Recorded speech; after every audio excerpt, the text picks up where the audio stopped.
পতনের পরে। কিন্তু আমরা আদানি এবং রামপাল একটা চুক্তি, সেখানে ভারত কিন্তু কোম্পানি আছে জানেন, অতএব সেইগুলো নিয়ে আপনার রিভিউ করছে আমরা এনার্জি থেকে, কিন্তু চুক্তিগুলো এখন আনইকুয়াল হয়েছে, আপনি আশ্চর্য হয়ে যাবেন। আদানির চুক্তির ব্যাপারে ট্যাক্স এক্সাম্পশন করে তো ঝামেলা, ওটা আর এসবের চুক্তি কিন্তু একদম রিভাইজ করা যায় না, আর ডিনাই করতে পারবেন না, কারণ ইন্টারন্যাশনাল সাথে আমাদের রেটিং কমে যায়, তখন ওয়ার্ল্ড ব্যাংক IMF এডি গুলো তো ভবিষ্যতে আমাদেরটা বলবো দিতে পারবো না, তাই না? কিন্তু স্যার আদানির চুক্তিটা নিয়ে কিন্তু আদানির চুক্তি নিয়ে কিন্তু ভারতেও অনেক বেশি সমালোচনা হয়েছিল, কারণ ওরা কয়লা নিজেদের জায়গায় পুরাইয়া ওদের 3টা রাজ্যের না দিয়া তার উপর দিয়ে সেটা দেওয়া, এটা ট্যাক্স এবং ট্যারিফ ফাঁকি দেওয়ার একটা একদম স্পষ্ট। এই চুক্তিটা বাতিল করলে কি স্যার ইন্টারন্যাশনালি আমরা বড় ঝামেলায় পড়তাম? না, এটা রাজনৈতিক বিবেচনা করেছে তো, আদানি তো যে বেকিসে, তখন ওরা বলবে যে দিচ্ছে না। এবং যে রামপালেরটা আমি বলি, রামপালের এমন আনইকুয়াল চুক্তি করেছে, ওরা ইকুইটি শেয়ার আছে প্রায় 49, আমাদের 51। এবং রিসেন্টলি এই যে বিলগুলো, ওদেরও কিছু টাকা দেওয়ার কথা, বিল পেমেন্ট ওরা না দিয়ে বাংলাদেশকে বলছে তোমরা দাও না কেন। এখান থেকে আর্গু করছে তোমরাও তো 49% বিল পেমেন্টের, তোমরা তো টাকা, তোমরা তো ওনার, ওরা বলছে তোমরা আগে দাও, এবং না দিলে ওরা বলছে আমরা ইনভোক করবো গ্যারান্টি, তোমরা দিচ্ছ না এসে নানা রকম প্যাচ এগুলো কিন্তু করে গেছে। আমি বলবো একেবারে একদম কমপ্লিটলি একেবারে রং সে আগের সরকার, এটা কিন্তু যে জানতো না তাও না, এবং যারা ছিল সব আমরারা তারা সব এগুলো করেছে, সবাই এটা পারত। কারণ রামপাল আদানি এই চুক্তিগুলি দেখলেই বোঝা যায় যে এটা তো আসলে সরল স্বাভাবিক দুই পক্ষের মধ্যে চুক্তি না, অনেকগুলি পক্ষের মধ্যে। এবং সেগুলো যদি এমন আইপিপি ইন্ডিয়ান পাওয়ার প্রজেক্ট এই যে নিয়ে যাচ্ছে, ক্যাপাসিটি চার্জ দিতে হবে, এটা আনইকুয়াল। রিসেন্টলি অবশ্য জ্বালানি মন্ত্রণালয় ক্যাপাসিটি চার্জটা রিভাইজ করেছে, বিদ্যুৎ উৎপাদন করে পাবে, না হলে চুপচাপ বসে থাকবে। তো অথবা কিন্তু এরা তো নিয়ে গেছে হাজার হাজার কোটি টাকা, বসে থাকলেও নিয়ে গেছে যে দিতে হবে। এই চুক্তিগুলো খুব, আমি বলি এই প্রসঙ্গে আমাদের এটা এত বড় একটা বার্ডেন হচ্ছে বিদ্যুৎ, এবার রোজার সময় বিদ্যুৎ যাচ্ছে না, কিন্তু এর জন্য কিন্তু আমার বিরাট একটা ভর্তুকি দিতে হচ্ছে। বিশেষ করে LNG আনছি, পেট্রোল আনছি, গ্যাসের স্বল্পতার কারণে এটা হয়েছে। এবং এই বাজেটে একটা বিশাল অঙ্ক কিন্তু যাবে আমার ভর্তুকি ফর জ্বালানি, সেখানে জ্বালানি মানে LNG আর আপনার বিদ্যুতের ডিজেল এবং পেট্রোল আনার জন্য বিরাট না, অঙ্কটা বলবো না, এটা বিশাল। অথচ এগ্রিকালচার সেক্টরে যে সাবসিডি দেবো সেই তুলনায় কিন্তু অনেক কম, সেটা আমাদের ভাইটাল, ওদের সারের ইসের জন্য আমি যেটা দেবো বা সেচের জন্য এটা অনেক কম, অতএব আমাদের বাধ্য হয়ে দিতে হচ্ছে এগুলো আনইকুয়াল ইসের জন্য। আচ্ছা, কিন্তু আপনি এটা চাইলেও এটা বন্ধ করতে পারতেন না, তাই না? আদানিরটা না, এটা আদানি তো আমরা কিছুদিন পেমেন্ট করা হয়নি, আদানি তো একেবারে বন্ধ করে দিয়েছে। এটা ইফেক্ট হয়েছে, আমাদের সাপ্লাই তো ডেফিসিট আছে, আদানির কোল পাওয়ার এটা আমরা পাইনি, তখন আদানিকে আমরা, ওদের বিরাট একটা ডিউ টাকা আছে, ওদের কারণে পার্সেন্ট আমরা দিচ্ছি, ওদের একটা পেমেন্ট শিডিউল নিচ্ছি, আমরা দিতে থাকবো, এবং এটা চট এখন পুরো বন্ধ করে দেওয়া যাবে না। আচ্ছা, এটা বন্ধ করে দেওয়া যাবে না। আচ্ছা, একটা ইন্টারেস্টিং জিনিস হচ্ছে যে প্রধান উপদেষ্টা প্রেস সচিব জনাব শফিকুল আলম সম্প্রতি বলেছেন এক ব্যক্তির ছেলের টিউশন ফির মাধ্যমে পাচার হয়েছে 400 কোটি টাকা। এইটা আসলে কিভাবে সম্ভব? মানে আমি নর্মালি বুঝি যে মানে 4 লাখ টাকা বিদেশে পাঠানো তো খুব মুশকিল, মানে আমার একবার দরকার হয়েছিল $4000 নিয়ে যেতে বাড়তি, সেইটা তো মানে অনেক কাঠখড় পোড়াইতে হয়েছিল আমার, এবং পারি নাই আমি। মানে মজার ব্যাপার হচ্ছে যে পারি নাই, পরের বছরের জন্য ওয়েট করতেছে যখন আমার কোটা আবার ওপেন হয় 10,000 টাকা। এইটা এনবিআর থেকে একটা ইসে করেছে, ইনভেস্টিগেট করে ওরা বের করেছে ব্যাংকে, আমি বিশদ বলবো না। এনবিআর থেকে বাইর করছে, মানে ইটস এ ট্রু স্টোরি। মানে এটা ওরা ফিগার গুলো আমাকে দিয়েছে কয়েকদিন আগে এনবিআর চেয়ারম্যান, আমাকে স্যার আপনি দেখেন নাম সহ কে কার কাছ থেকে গেছে, কার কাছে গেছে সেটা আছে। এটা এখন আমরা এসে করবো না, বিরাট সেটা করেছে কারণটা কিভাবে, আপনি যে ট্রু স্টোরি না, কারণ আমার ছেলে তখন আমি গভর্নমেন্টে পড়তো সেটা USA তে, একবার আমি $3000 বইয়ের জন্য পাঠাবো, স্ট্যান্ডার্ড চার্টার রিফিউজ করলো, স্যার হবে না, তখন অ্যাজ এ গভর্নর আমাকে স্পেশাল পারমিশন নিতে হলো, নিয়ে তারপর পাঠানো, তাও $3000। কিন্তু এখন এখানে পাঠিয়েছে $1 লক্ষ, $10 লক্ষ, এগুলো কিন্তু ইউনিভার্সিটির জন্য যায় নাই। ইউনিভার্সিটির যেটা হয় কি, কিছু কিছু টিউশন ফির জন্য যায় টাকা ডিরেক্ট ওইখানে, আর কিছু কিছু তার লিভিং অ্যালাউন্স বইয়ের আনো, সেটা যে বেনিফিশিয়ারি ছাত্রের কাছে যায়, সেগুলো এখন $10 লাখ নিয়ে বসেছে, $10 লাখ বই হয়তো, কিন্তু এরকম একটা ভাব আর কি। সেটা সবটা, এবং এটা ওভার দ্য ইয়ার, এটা 1 বছর হয় না বেশ। এবং একটা সবচেয়ে বেশি ডেঞ্জারাস জিনিস হলো, এই জন্য কিন্তু স্টুডেন্টগুলো বাংলাদেশ ব্যাংকের ক্লিয়ারেন্স থাকে, বাংলাদেশ একটা ফর্ম দিতে হয় এবং ব্যাংকগুলো এটা কমপ্লাই করে। এইসব ব্যাংকের যারা নিয়েছে সবাই ব্যাংকের চেয়ারম্যান, ডিরেক্টর, এবং এটা ধারে না যে বাংলাদেশ ব্যাংকের ক্লিয়ারেন্স লাগবে। আমার ব্যাপারে আমি বললাম, স্ট্যান্ডার্ড চার্টার্ড ব্যাংক তো কারো ওন না, ইন্টারন্যাশনাল ব্যাংক, ওরা তো they are obliged to the international standard, ওরা বলছে দেবো না। কিন্তু বাকি ব্যাংকগুলো দেখেন মালিকরা যারা নিয়েছে, আমি নাম বলবো না এখন, নাম বলা ঠিক হবে না, ওদের ব্যাংক থেকে চেয়ারম্যান সাহেব বলেছে $10,000, $1 লক্ষ। কিন্তু ওই পারে কি মানে আটলান্টিকের ওই পারে কি এটা নিতে পারবে ওরা টাকাটা, মানে একটা ইউনিভার্সিটি বা নাকি এটা ফেক বানায় নিয়ে তারপর নিবে, না কি করবে? ফেক বানায়, সে হয়তো অ্যাকাউন্ট করেছে, আর একটা হয়তো সেই ইউনিভার্সিটির নাম দিয়ে একটা ওখানে একটা অ্যাকাউন্ট করেছে। ওখানে ধরেন ওখানে বেশিরভাগ ইউনিট ব্রাঞ্চিং, তো ধরেন কেন্টাকি শহরে আপনার ইউনিভার্সিটির অ্যাকাউন্ট আছে, সাথে আপনি আরেকটা অ্যাকাউন্ট করলেন ইউনিভার্সিটির নাম দেখিয়ে দেখবে, মানে অনেক ফন্দি ফিকের আছে। আচ্ছা, একটা জিনিস হচ্ছে যে আমরা একটু প্রশ্ন করতে চেয়েছিলাম যে আমরা দেখেছি যে স্পেশাল একটা প্লেন পাঠানোর কথা আমরা শুনেছি যে ডক্টর মোহাম্মদ ইউনূস চীনে গিয়েছেন। আসলে আমরা একটু আপনার কাছে জানতে চাই যে ছোট করে যদি আপনি একটু বলেন, চীন থেকে আমরা কি চাই আর কি পাচ্ছি, এটা যদি আমাদের একটু বলতেন যে চীন থেকে আসলে এই মুহূর্তে আমাদের অর্থনৈতিক দিক দিয়ে, আর বাকিগুলি থাক না। অর্থনীতি যেটা আমি বলি, চীনের যে কতগুলি বড় বড় প্রজেক্ট, ইতিমধ্যে চীন তো একটা one of the biggest financial, এবং প্রজেক্টগুলো মোটামুটি তাড়াতাড়ি শেষ করতে। কিছু কিছু ছোটখাটো প্রজেক্ট আছে, ওদের কনসালটেন্ট একটু দেরিতে আসে, এগুলো আমরা ধর্তব্যের মধ্যে রাখছি না, সেগুলো আমরা ফলো আপ করি। অর্থাৎ চিফ স্বইচ্ছা আমাদের বড় বড় কতগুলি প্রজেক্ট ফাইন্যান্স করবে। যেমন কয়েকদিন আগে আমরা মংলা পোর্টে একটা ইসে করবে, যেটি বিরাট অঙ্কের টাকা ওরা অফার করেছে, ওখানে কিন্তু ইন্ডিয়ান ডাটা করছে একটা, এবং আরেকটা হলো থার্ড হলো বাংলাদেশি। কারণ ইন্ডিয়ান কিন্তু গত 5 বছরে চায়নাকে দিতে হবে পারবো না, এটা একটা ওরা মেসেজ দিয়েছে। কিন্তু আমি রিসেন্টলি আমি পারচেজ কমিটি বলতে দিয়ে দাও ওদেরকে, ওরা সব ফিজিবিলিটি করেছে, সব কিছু করেছে। সেরকম আরো বেশ কয়েকটা চুক্তি আছে, যেমন আপনার এই যে পোর্টের কিছু, মংলাতে বললাম, আরো কয়েকটা বেশ বড় বড় করছে। আর রিসেন্টলি আরো কয়েকটা চুক্তি হবে রোড ওয়াসার জন্য, এটার জন্য সেটার জন্য, ওগুলো করবে ওরা। এবং এগুলি মোটামুটি চীনেরটা হলে কি খুব ওদের টেকনিক্যাল স্কিলকে তো ভালো, রাইট। আচ্ছা, এখানে আমি একটু কৌতূহলের কারণে আমরা দেখেছি যে আগের প্রধানমন্ত্রী সর্বশেষ চীন সফরে গিয়েছিলেন বিদেশের মধ্যে, এবং সেইখানে আসলে তাকে সফর সংক্ষিপ্ত করে একদিন আগেই তাকে চলে আসতে হয়েছিল। পররাষ্ট্রমন্ত্রী বলেছিলেন যে তার মেয়ের অসুখ, সেজন্য চলে এসেছেন, পরে আবার বলেছেন যে না এমনি চলে এসেছেন। প্রধানমন্ত্রী বলছেন সাবেক যে তিনি এমনি চলে এসেছেন। কিন্তু আমরা এটাকে দেখি যে আসলে মানে কোল্ড ওয়ারের পরে কোনো একটা রাষ্ট্রে গিয়ে কেউ সফর সংক্ষিপ্ত করছে বড় একটা কারণ ছাড়া, সেটা হয় নাই। এই ব্যাপারটার মধ্যে আসলে চীনের সাথে কি বাংলাদেশে এক ধরনের দূরত্ব সৃষ্টি হয়েছিল সেই আমলে, সেটা কি এখন একটু কমেছে? না, ঠিক একেবারে যেমন পদ্মা চীনের বিরাট কন্ট্রাক্ট ছিল। যাই হোক, এটা নতুন গুলো ব্যাপারে চীন দেখেছে যে ওরা Bangladesh government is slanting towards Indian LOC, তাই না, লাইন অফ ক্রেডিট আমরা দেখছি ওরা যাচ্ছে। তখন চায়নার ভেবেছে আমাদের ক্যাপাসিটি আছে, আমাদের ইসে আছে, আমাদের তো কেউ পাচ্ছি না। ডেলিভারেটলি বায়োলেটার লোন বা ইসে করে চায়নাকে দিয়ে দেওয়া হয়েছে, চায়নাকে সরি ইন্ডিয়া। যেমন আপনার রিসেন্টলি একটা এক্সাম্পল দিই, আমাদের এলওসি যেটা লাইন অফ ক্রেডিট বলে ইন্ডিয়ার সাথে বেশ কতগুলি প্রজেক্ট, এগুলোর প্রোগ্রেস কতগুলো এত কম, এই গত 2-3 বছরের টাকা দেয় নাই, গত বছর টাকা অলমোস্ট বন্ধ। তা আমরা বলছি এইসব প্রজেক্ট রেখে আমাদের লাভ কি?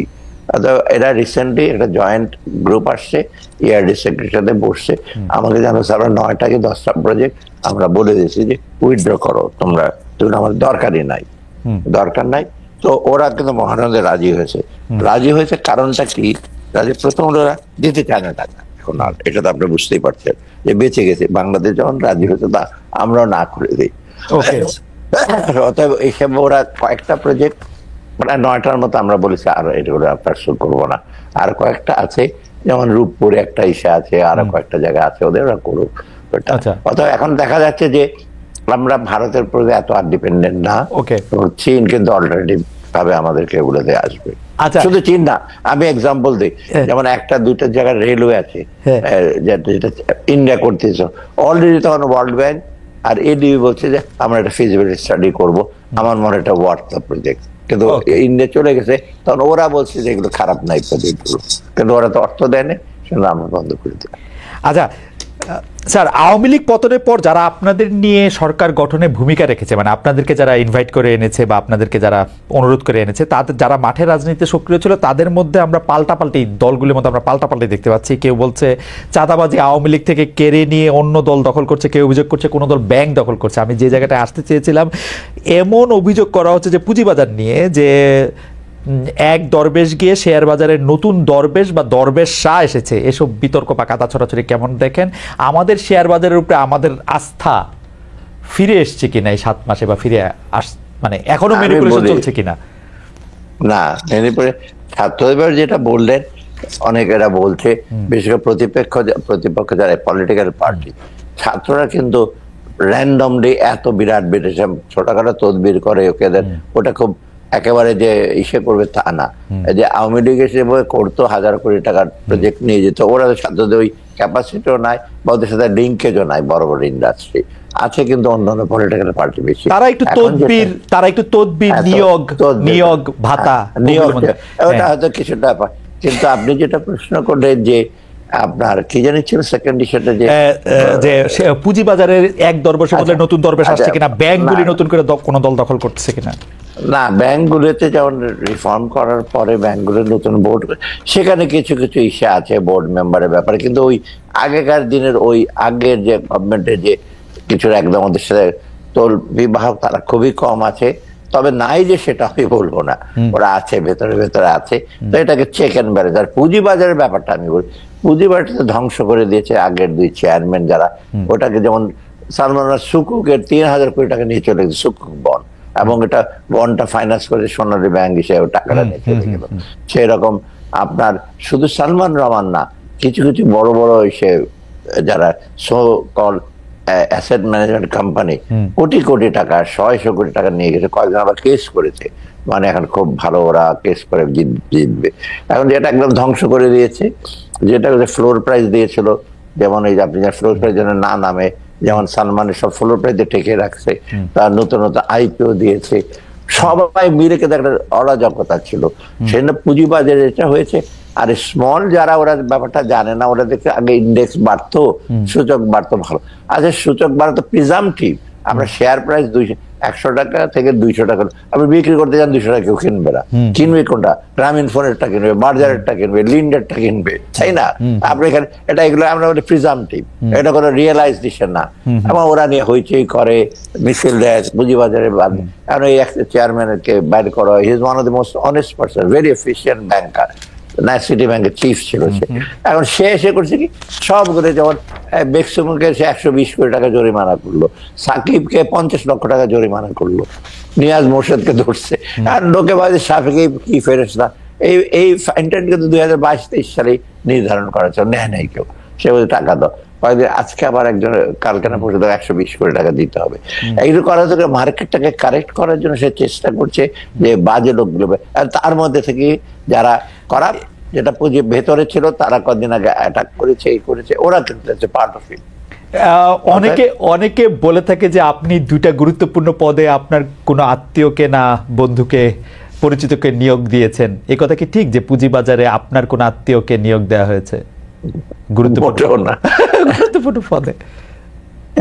মাকসুদ আমি যে ওরে সিটি ব্যাংক হিসেবে জানতাম, বলে কোন ব্যাংকে আসে, আর গুরুত্বপূর্ণ পদ কোথায় বলেন? আর আমার আত্মীয় স্বজন ক্লোজ প্রধান কেন, ছোটখাটো চাকরিতে কেউ যায় না এখন পর্যন্ত। আমি তো খুব আমার আত্মীয় স্বজন আমাদের সেইটা অবশ্য আপনারাও। যাই হোক, একটা অভিযোগ চলছে স্যার, সেটা হচ্ছে যে 16-17 বছর আগে যারা ক্ষমতায় ছিল, মানে 16-17 বছর আগে যারা ক্ষমতা ছিল, অর্থাৎ বিএনপি, যাদের বিরুদ্ধে আর্থিক দুর্নীতির মামলাও ছিল, অন্তর্বর্তী সরকার আসার পর সেসব মামলায় অভিযুক্তরা দ্রুত খালাস পেয়ে যাচ্ছেন বা গেছেন অলরেডি।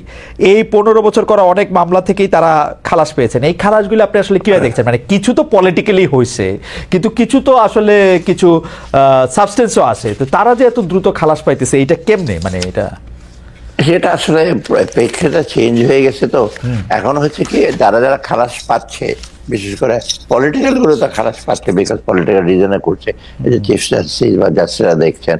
আর বাকির যে আর্থিক, সেটা ওরা তখন দেখছে যে রিলেটিভলি আরো বড় বড় কেলেঙ্কারি হয়েছে, যেগুলো মোর সাবস্টেন্টিভ। আর যেগুলি বিএনপি নাম, এগুলো মোর আপনার এভিডেন্স খুব বেশি পাওয়া যায় নাই বা তেমন সাবস্টেন্টিভ না। ওই বেসে তারা ভাবলো যে এত উইক একটা ইস্যুর মধ্যে আমরা কেন পার্সিউ করি। কারণ আমাদের দৃষ্টি হলো যেগুলো দেখো কংক্রিট আছে, যেমন আপনাকে বললাম 430 কোটি টাকা চলে গেছে, এটা তো কংক্রিট এভিডেন্স। ওটাতে পার্সিউ করা তো বেটার, যে ব্যাংক স্টেটমেন্ট ওদের নাম আসছে, এবং এই যে সালমান রহমান যেটা নিয়ে গেছে, সালাম যেটা নিয়ে গেছে, এগুলো তো কংক্রিট। মানে হ্যাঁ, সুকন কি নাম, অতএব এইগুলো তো আপনার হাতে এখন ওইটাতে কিছু কিছু ছাড়া পাচ্ছে। আরেকটা জিনিস দেখবেন, ইসেতে কিন্তু আমাদের জাস্টিস হিসেবে মানে জুডিশিয়াল আমাদের ইনফ্লুয়েন্স নাই। যেমন কয়েকদিন আগে সিকিউরিটি এক্সচেঞ্জ কমিশন একটা কেসে হেরেছে, সেটা একটা বিরাট একটা এসে আর কি ম্যানিপুলেটর, বহু টাকা সে দেশে নাই এখন, কয়শো কোটি টাকা নিয়ে হাইকোর্টে কেস করে, হাইকোর্টে বলতে না, যেটা সিকিউরিটি এক্সচেঞ্জ কমিশন এটা রং, তখন সিকিউরিটি এক্সচেঞ্জ কমিশন আবার অ্যাপিল করবে। অতএব এবং ওরা কিছু কিছু আছে যে টাকা পয়সা বানিয়েছে, দরকার হলে মিছিলের জন্য টাকা দেবো, ব্যানারের জন্য টাকা দেবো, ঢাকা স্টক এক্সচেঞ্জ আর সিকিউরিটি এক্সচেঞ্জ কমিশনে দাঁড়িয়ে থাকবে, গিয়ে ভেতরে ঢুকবে, এগুলো কিন্তু আমরা উই নো দ্য ইনফরমেশন। কারণ হচ্ছে কি, আমাদের গভর্নমেন্ট খুব, এই গভর্নমেন্ট কিন্তু খুব একটু সফট হিসে, আগে করে তো ধরে নিয়ে আসতো, এজেন্সিকে বলতে ধরে নিয়ে চলে যাও, দ্যাট উই ডোন্ট ওয়ান্ট তা তো ধরতই। আচ্ছা স্যার, একটা একটা একটা একটা হাইপোথেটিক্যাল প্রশ্ন করি, যে ডক্টর মোহাম্মদ ইউনূসকে আদালতের নির্দেশে বেশ কিছু টাকা ফেরত দিতে হয়েছিল, 100 কোটি 500 কোটি বা হোয়াটএভার কোটি। এখন এই সরকার থাকলে কি এটা আর উনাকে ফেরত দিতে হইতো না? মানে উনি কি আর আদালতে এই টাকাটা দিতে হইতো না? তাহলে যদি না দিতে হইতো, তাইলে উনি যে এটা দিয়ে দিছেন, এইটা কি উনি ফেরত পাবেন? মানে হিসাবটা কি? মানে এটা কি উনারে মানে অন্যায় করে দিতে বলছিল, নাকি এখন যে উনি সব মামলা, মানে ব্যাপারটা এরকম পরে যখন আমাদের ইতিহাস লেখা হবে তখন কেমন লেখা হবে, যে উনাকে কোর্ট 200 কোটি টাকা দিতে বলছিল, উনি রাজি হয়ে 200 কোটি টাকা দিল, এরপর আবার উনি ক্ষমতায় আসলো, এই মামলাগুলো আবার খালাস হয়ে গেল, মানে এরকম আরেকটা মামলা। না, ইমপ্লিকেশনটা আমি ডিপে বলে দিতে চাই না।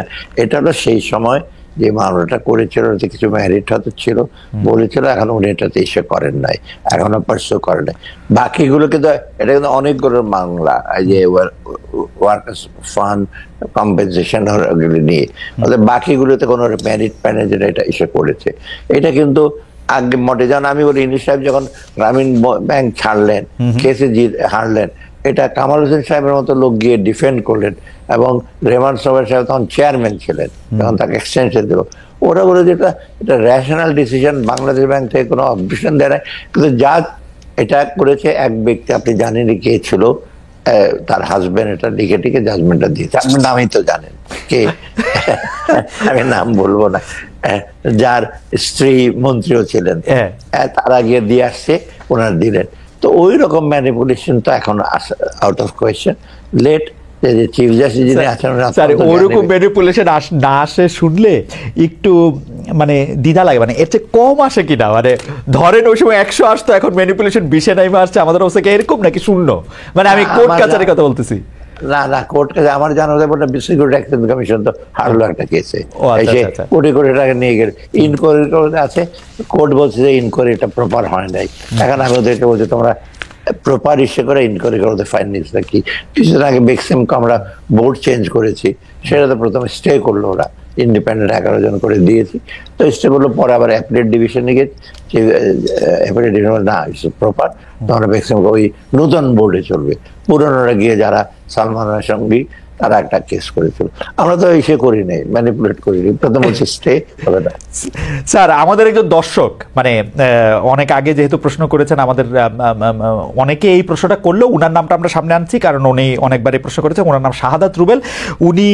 উনি আপনার কাছে জানতে চেয়েছেন সরকারি চাকরিজীবীদের বেতন ভাতা বৃদ্ধির কোনো পরিকল্পনা আছে কিনা, বিশেষ করে নবম পে স্কেল বা মহার্ঘ ভাতা কোনো কিছু দিবেন কিনা, বিশেষ করে 11 থেকে 20 গ্রেডে কর্মচারীদের অবস্থা নাকি খুব খারাপ, এবং তারা যে একটা দাবি করেছে, এটা আপনিও জানেন, এটা আপনি কোনো কিছু এটা নিয়ে আপনি বলবেন কিনা?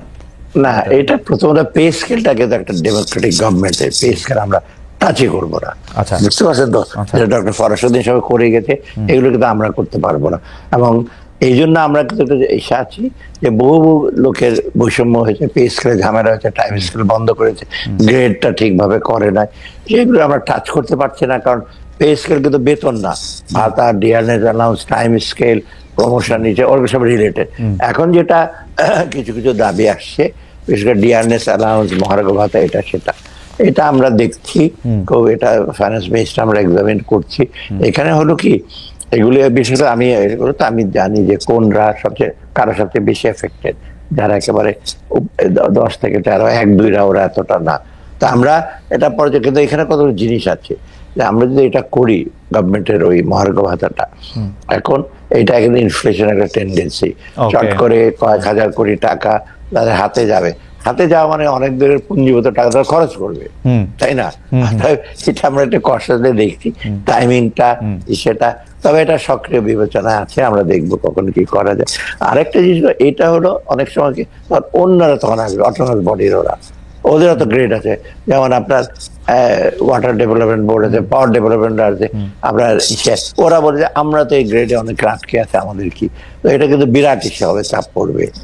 তবু সরকারি কর্মচারীরা ওরা রিলেটিভলি কষ্টে আছে। তার মানে স্যার, আপনারা পে স্কেলে হাত দিচ্ছেন না, সেটা আসলে নির্বাচিত সরকারে এসে এটা করার কথা, তারাই এটা করবেন, এবং মহার্ঘ ভাতার ব্যাপারে আপনারা সক্রিয়ভাবে বিবেচনা করতেছেন, কিন্তু বাজার এবং অন্যান্য কিছু বিবেচনা, এটা আসলে মানে এত সহজ সিদ্ধান্ত না। এবং আমার বাজেট কনস্ট্যান্টের যেখানে আপনি দেখেন, গত 5 মাসে, August, September, October, November, tax collection was very low.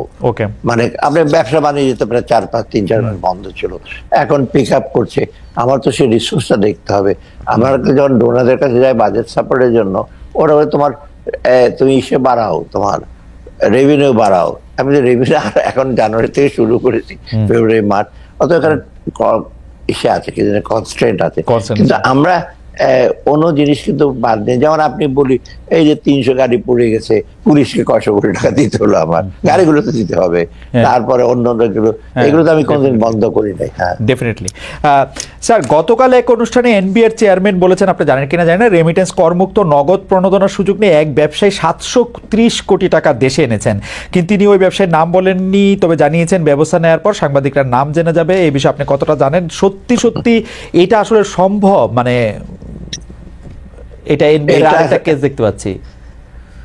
হ্যাঁ, এনবিআর তো এটা নিয়ে আমার সাথে ডেফিনেটলি কথা বলেছে যে স্যার এটা ঘটেছে, সে একটা টাকা নিয়ে আসছে, এই টাকাটা নিয়ে এসে বলে স্যার এটা রেমিটেন্স কি করে হয়, কারণ হতে পারে সে ওই যে যারা অন্যান্য যারা আছে, আমাদের দিন মজুররা যারা আছে, তার কাছে টাকাটা কালেক্ট করে, যেটা এগ্রিগেটর বলি আমরা অনেক সময়, $100 মিলিয়ন, $50 মিলিয়ন নিয়ে আসে এখানে।